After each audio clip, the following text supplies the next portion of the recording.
Tapos ito, hindi ko lang alam kung bakit hindi lahat gumagamit nito. Things that are worth your money, Runners Edition. Number 1, dual band GPS smartwatches. Regardless kung anong brand, kadalasan mid-range na yung pricing neto. At maganda dito is yung features ng mga premium is nandito na rin naman.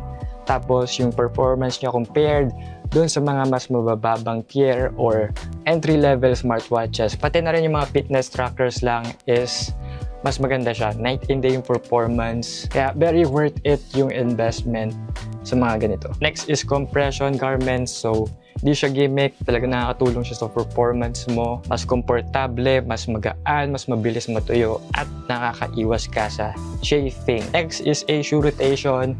Minimum na 2. Pwedeng isang daily trainer tapos isang race day shoe. Depende yan sa inyo. Mas makakatipid ka kasi hindi mo masisira agad or mabubugbog agad yung paborito mong sapatos, lalo na hindi naman mura lahat ng yan. Kung may budget ka, obviously mas maganda kung 3, at kung mayroon ka pa rin budget, mas okay kung 4. Next is glute bands, or pwede rin yung mas mahabang resistance bands. This will help you avoid injuries. Ginagamit ko siya para sa warm-ups, para din sa strength training. Nakakatulong siya i-activate yung mga muscles na kailangan ko habang tumatakbo, at may strengthen na rin sila habang nag-training ako sa gym. Obviously, kailangan mo pa rin mag-gym para mas lumakas, pero they are a great start. Next is mga running waist bag na lightweight, waterproof, at naka-velcro instead of yung regular na buckles kasi medyo mabigat.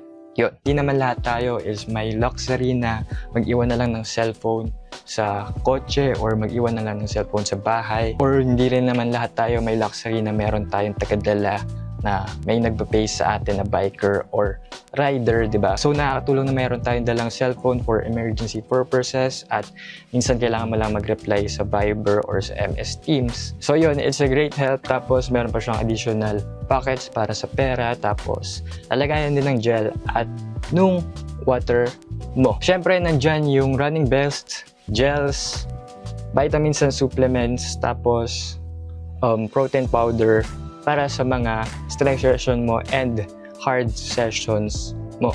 Tapos tubig. Halos lahat ng gumawa nito walang naglagay ng tubig. Tapos ito, hindi ko lang alam kung bakit hindi lahat gumagamit nito. Self-explanatory na siguro kung paano siya nakakatulong, pero sa example na lang, tumakbo ka tapos nakita mo yung crush mo, tapos nagkaroon ka ng pagkakataong makadaupang palad siya, hindi siya matuturn off sa'yo, di ba? So yun, comment down below kung ano yung feeling nyo worth it para sa mga runners, at kung nagdo-deodorant ka ba.